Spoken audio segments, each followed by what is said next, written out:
सोचिए जरा, क्या हो जब एक नई नवेली दुल्हन की शादी की खुशियां एक भुताहा हवेली की खामोशी में गुम हो जाएं।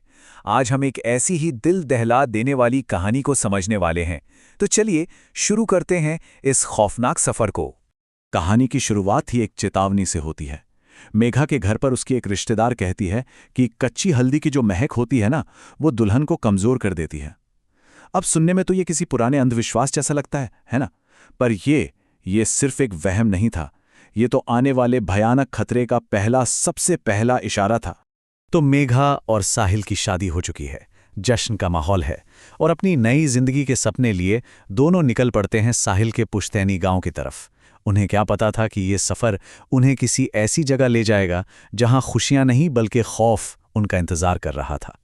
अब रास्ते में मेघा की नज़र पड़ती है एक पुराने वीरान से खंडहर पर। उसे वो जगह बड़ी दिलचस्प लगती है, मतलब फोटो खिंचवाने के लिए एकदम परफेक्ट। तो वो जिद करने लगती है कि अरे चलो यहां रुकते हैं। उसे जरा भी अंदाजा नहीं था कि उस खंडहर की दीवारों के पीछे असल में क्या छिपा हुआ है। और जैसे ही मेघा ने उस खंडहर के आंगन में अपना पहला कदम रखा, बस एक पल में सब कुछ बदल गया। अचानक पीपल के पेड़ से सैकड़ों चमगादड़ चीखते हुए निकले और फिर वहां आंगन में लगा वो पुराना सा झूला अपने आप धीरे धीरे हिलने लगा, जबकि हवा का एक झोंका तक नहीं था। ये साफ साफ इशारे थे कि कुछ बहुत गलत होने वाला है। चलिए अब घर पहुंचते हैं।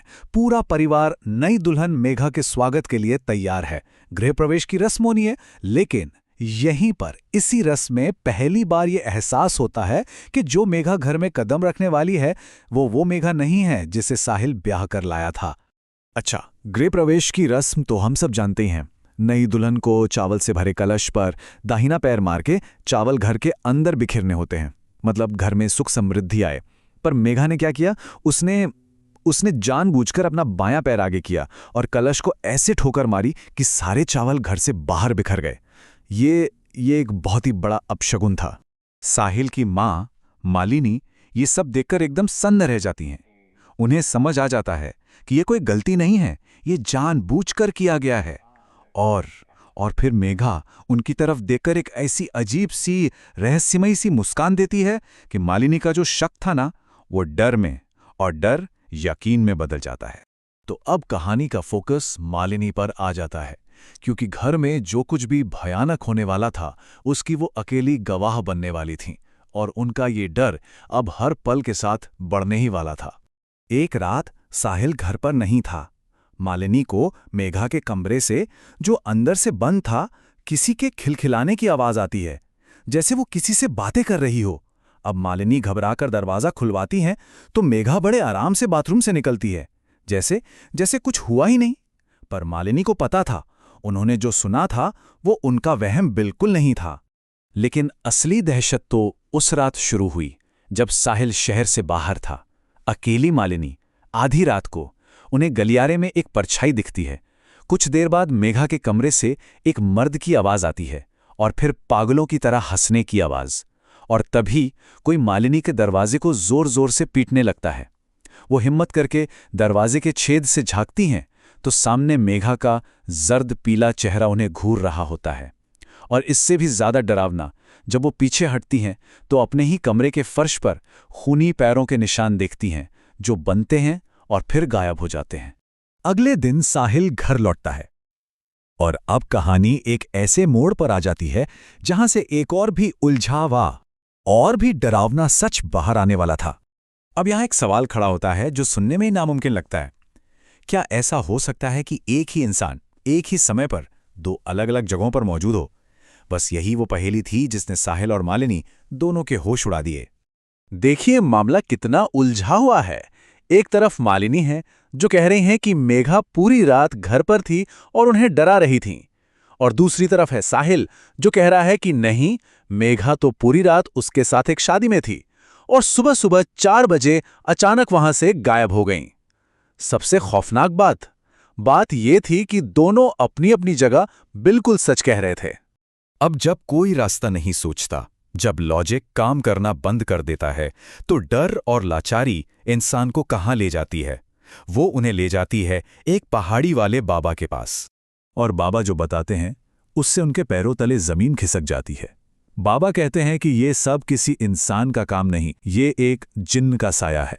जी हाँ, जिन्न, एक ऐसी ताकत जो किसी भी इंसान का रूप ले सकती है और उसके शरीर पर पूरी तरह कब्जा कर सकती है। और फिर बाबा एक सबूत दिखाते हैं, एक ऐसा सबूत जो सब कुछ साफ कर देता है। वो साहिल की खींची हुई वही फोटो दिखाते हैं जो उसने उस खंडर में ली थी, और फोटो में मेघा के ठीक पीछे एक काली भयानक परछाई साफ साफ दिख रही थी। इसका मतलब वो जिन पहले पल से ही मेघा के साथ लग गया था। अब जब सच सामने आ चुका था तो बस एक ही रास्ता था, सामना करने का। तो बाबा, साहिल और मालिनी तीनों उस बुरी ताकत से लड़ने के लिए वापस उसी भूताह चौसर हवेली की तरफ निकल पड़ते हैं। और हवेली में जो मंजर था वो दिल दहला देने वाला था। मेघा उसी झूले पर बैठी झूल रही थी, वही झूला जो उस दिन अपने आप हिला था, और उसके चेहरे पर एक भयानक पागलों वाली हंसी थी। साफ था कि जिन ने उसे पूरी तरह से अपने काबू में कर लिया है। बाबा बिल्कुल भी वक्त बर्बाद नहीं करते। वो फौरन सिंदूर से मेघा के चारों तरफ एक सुरक्षा का घेरा खींचते हैं। फिर लगातार मंत्रों का जाप करते हुए वो उस पर गंगाजल छिड़कते हैं, और तभी मेघा चीखती है, लेकिन एक नहीं, दो आवाजों में, एक मर्द की और एक औरत की एक साथ।